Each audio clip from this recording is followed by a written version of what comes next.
Hello dear students, welcome you all. In this episode, we are trying to learn about the lifestyle of cold region peoples. Now, you people may get the question how the peoples in the cold regions lead their life.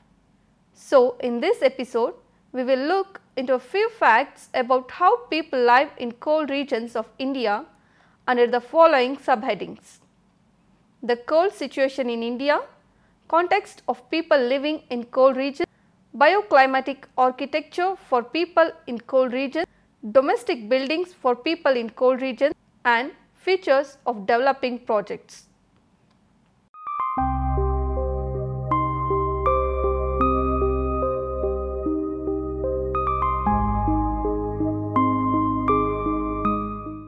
Coming to the cold situation in India. In the last week of December 2012, North India experienced its coldest winter in decades, with Uttar Pradesh, Punjab and Haryana being among the worst affected by the severe weather. The homeless people in these regions, particularly in urban areas, were affected badly by the cold weather. And in January 2013, the states of Bihar, Haryana, Himachal Pradesh, Jammu and Kashmir, Punjab, Rajasthan and Uttar Pradesh faced severely cold conditions. New Delhi, the country's capital, witnessed its coldest January day in 44 years, with a maximum temperature falling to 9.8 degrees Celsius, far below what people, particularly those already vulnerable, were prepared for. In the second week of January, the cold conditions continued, with 16 lives lost in Uttar Pradesh alone, bringing the death toll to approximately 249. In the second and third week of January, many places including Kashmir and parts of Himachal Pradesh received heavy snowfall, leading to a shutdown of national highway and further disrupting the lives of many in the district wards affected. In the beginning of February, temperatures began to rise, bringing relief to the millions affected by the cold crack, particularly those who had no choice but to do their best to survive through the conditions while exposed to the elements. Hundreds of lives were lost due to this cold wave. In Uttar Pradesh alone, the winter season claimed 267 lives in this year. The cold weather affected life in New Delhi, with the minimum 3 temperature dipping to 2.4 degrees Celsius on 7th January 2013. IRCS, together with St. Joseph Ambulance India, initiated the distribution of blankets to people accompanying their relations to receive treatment in hospitals in Delhi. Many of the people who accompanied the relations to hospital in Delhi traveled long distances to get their destination. Accompanying persons were often not able to access on-site shelters as space was limited and there were a large number of people seeking access. This left them with no other option but to stay on roadsides and open places in the cold, as they were unable to afford other accommodation. These people were assisted through the distribution of blankets to protect them from the cold weather conditions.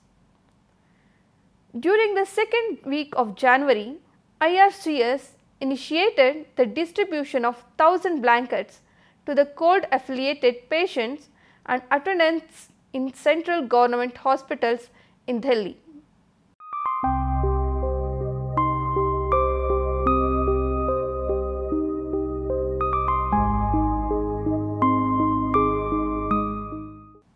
Water supply for people in cold regions.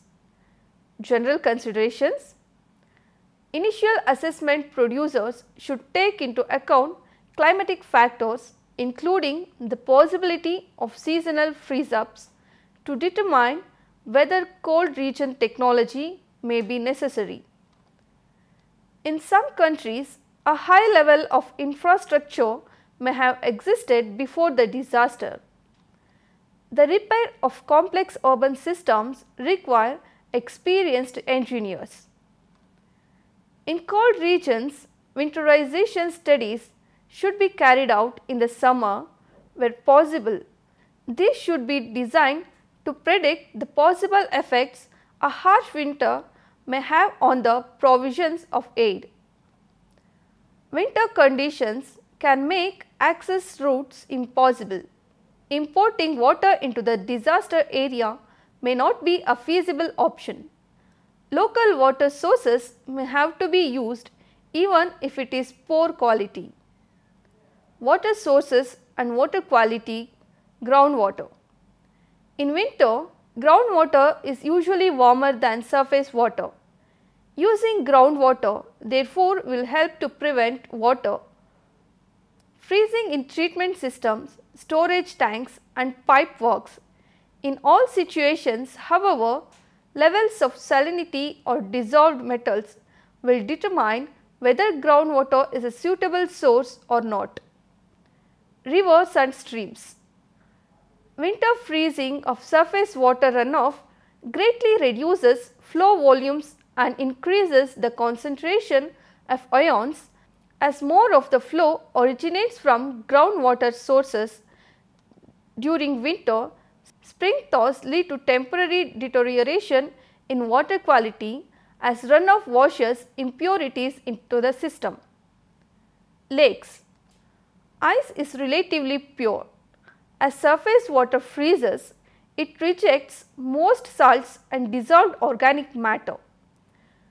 These impurities, however, are concentrated in the water beneath the ice. Winterization studies.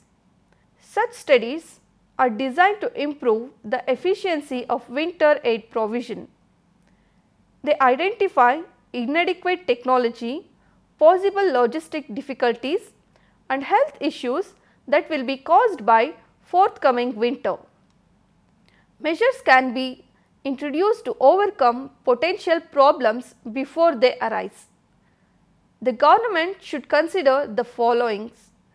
How will a harsh winter affect the water supply system, the sanitation systems, the logistic and the health and motivation? And it is also important to store the items like fuel, food, materials, tools and equipments, suitable bags for containing waste, heaters, tents and blankets. Working in cold climates. People work more effectively in cold climates when they are warm. The value of dressing sensibly, eating enough and having regular hot drinks should not be underestimated.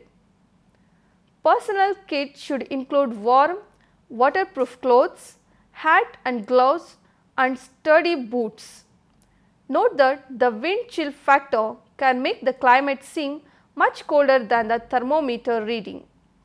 Personal medical kits should contain adequate medication for respiratory tract infections like cough and colds. Vehicles should carry shawls, snow chains and tools as well as spare tires. Carrying food, water and 4-season sleeping bags is also advisable.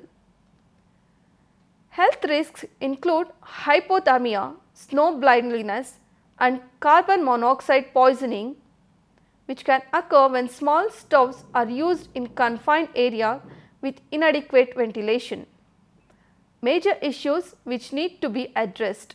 First one, development issues. In this zone where energy needs are greater and where resources are increasingly scarce, it is urgent to manage energy and promote renewable energies. Besides, given the limited land availability, it is also necessary to give added value to local products by facilitating access to modern energy sources. Second is the environmental issues.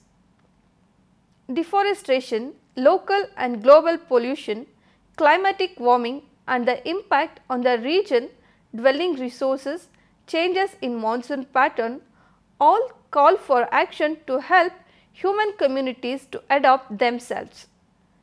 Based on the issues that are addressed, we need to work on impact of energy efficiency projects on development, strategies to assist local communities in adapting to climate change, funding alternatives.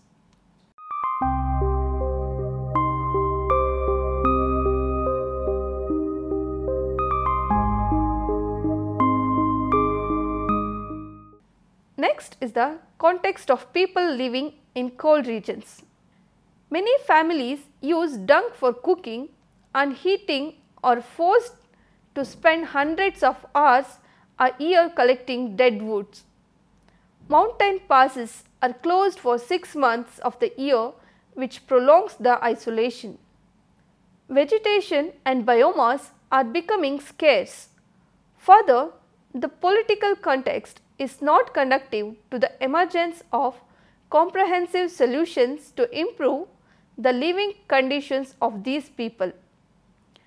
In a zone where border conflicts have been going on for half a century, the cold subregions of Asia are experiencing huge challenges on their way toward development. The consequences on man and environment are tremendous. Poverty, extreme climate and degraded environment are regular cause of tragedy. With no forest cover, soil erosion is extracted with reduced agricultural productivity. A new deal is the climate change. There is no uniform pattern of impacts from climate change in the cold regions of Asia, although the following trends are noted. Glaciers in the Himalayas are receding faster than anywhere else in the world. There is serious threat to the water resources in the region. But the change has brought about some positive things. Due to the higher temperatures, wheat can now be grown at higher altitudes and the vegetable growing season out in the open field has become longer. Another challenge now facing people living in cold region is to adapt to the new conditions. Despite cold and rain, the subregions enjoys an exceptionally high sunlight ratio of which advantage can be taken. This has led to a number of observations and technology success stories with the communities. Energy efficient technologies using renewable energies are now widely subscribed to by the target communities.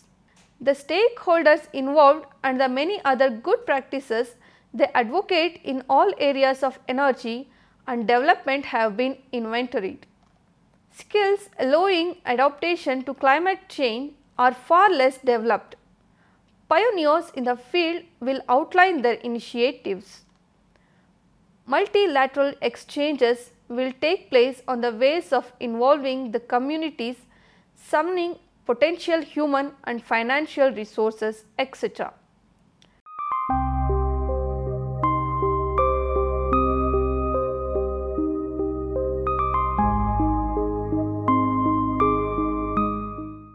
Next is the bioclimatic architecture for people in cold regions. A lack of funding, available materials or skills often results in a problem of poor quality buildings in developing countries. In cold regions, the thermal insulation of buildings often proves to be far less than adequate. Additionally, in order to heat a building, payment must be made for the fuel or time spent to go out and gather wood. Furthermore, the fuel used for heating may have an impact on the environment when the fuel is sourced from the non-renewable biomass. Enhancing building energy efficiency and thus cutting down on the need for fuel is a significant challenge for developing countries. For this reason, bioclimatic architecture is of particular interest in cold regions. With upstream planning of the building's physical orientation, its design and insulation, it is possible to reduce the need for heating energy and thus scale down fuel consumption. Bioclimatic architecture can also make a building more comfortable to be in and healthier for its users. For public buildings and rural dwellings, two types of architecture exist. The challenges differ and require an appropriate approach, but the overviews are the same. Bioclimatic architecture is a way of designing buildings and improving the environment within them. This is accomplished by balancing the design and construction of habitat with the climate and environment, as well as the life pattern of the inhabitants. It can be used for many types of buildings, those in the construction stage as well as older buildings for which renovation is contemplated. It frequently involves a revival of ancestral concepts. Operation. Bioclimatic architecture in cold climates makes it possible to achieve a saving in energy use by maximizing heat that can be harnessed from the sun and minimizing heat loss. A number of technologies are available, but the general principles remain the same: capturing and using energy from the sun and conserving heat. Sun energy capture is optimized if buildings are designed asymmetrically to capitalize on the southern exposure and having large windows put in on the side. While limiting the northern exposure, the layout provides for larger rooms to be located to the south and secondary rooms to the north. Putting an attached greenhouse on the south side of a building can contribute to its passive heating with energy from the sun. Another arrangement is the Trombe wall, a dark colored wall covered externally with a double glazed panel. Solar radiation passes through the glass and is absorbed by the wall. The wall picks up heat during the day and releases the warmth to the interior during the evening and night hours. Next is the domestic buildings for people in cold regions.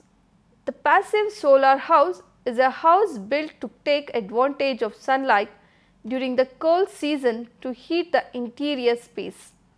The principles of bioclimatic architecture are such that the passive house collects heat from the sun's rays during the day and releases it during the evening and night hours. Plans for houses in Ladakh meet a number of criteria.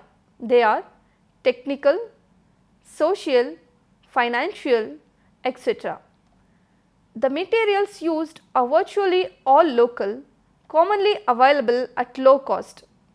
Thus, depending on the region, walls are made of stones, mud, brick or rammed earth. The roof is of local wood, the floor of packed earth. Insulating materials differ according to what is available: straw, brush, dung, sawdust or wood shavings.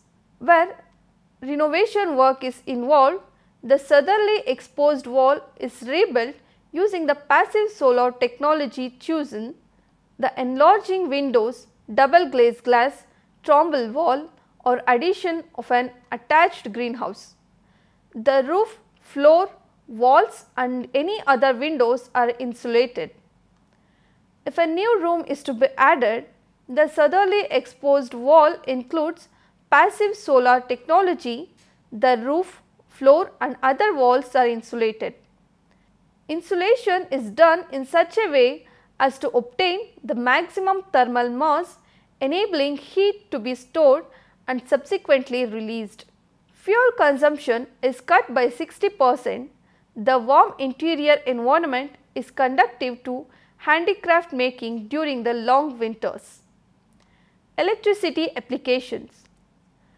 Electricity is a major contributor to development, expansion of handicrafts making the improvement of basic living, diversification of solutions available allowing people to enjoy a better standard of living and develop traditional production activities in rural communities. Mechanizing traditional jobs to improve product quality, solar drying facilities with fan, mechanical wool plucker, motorized spinning wheels, oil processors, woodworking equipments, etc. Mechanizing laborious household tasks such as churning butter. Providing adequate lighting in homes and places where handicraft production is carried out. Village electrification through micro hydroelectricity plants promote handicraft activities and meeting basic household needs.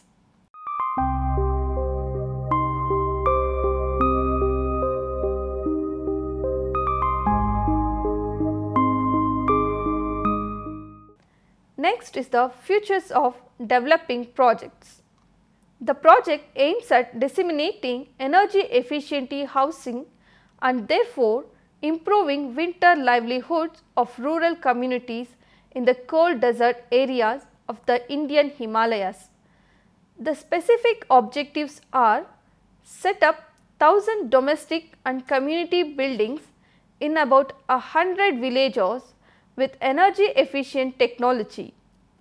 Organize civil society in sustainable networks for the promotion of energy efficient measures. Facilitate the development of handicrafts activities in the winter time. Set up a network of stakeholders to share experiences regarding adaptation to climate change in mountain regions. Reduce pressure on local resources and climate by reducing energy consumption by 60%.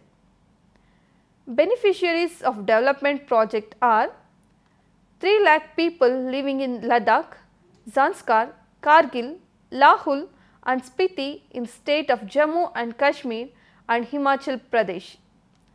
Local handicraft workers, partner NGOs, representatives of local communities as well as local and regional authorities. Social impacts are: better living conditions, improved inside air quality, significantly improved health conditions, increased time for schooling and less time spent collecting dung and biomass residues. Economic impacts are: reduction of energy consumption in domestic and community housing, growth of the handicraft industry. 400 women organized in 30 groups can increase their production tenfold thanks to improved working conditions and training by NGOs. Environmental impacts are: energy efficiency brought into 1000 domestic and community buildings, reduced pressure on local resources, 2 tons of biomass saved per building per area. Climate preservation, reduction of carbon dioxide emissions, thus mitigating global climatic warming. Coming to conclusion, in terms of preservation of the climate, reduction of greenhouse gas emissions, notably through a decrease in habitat heating needs, 1900 tons of carbon dioxide are not emitted each year. To conclude, we can say globally the impact are affecting the people living in cold regions. So, prevention of the climate and desertification need to take place. Thank you.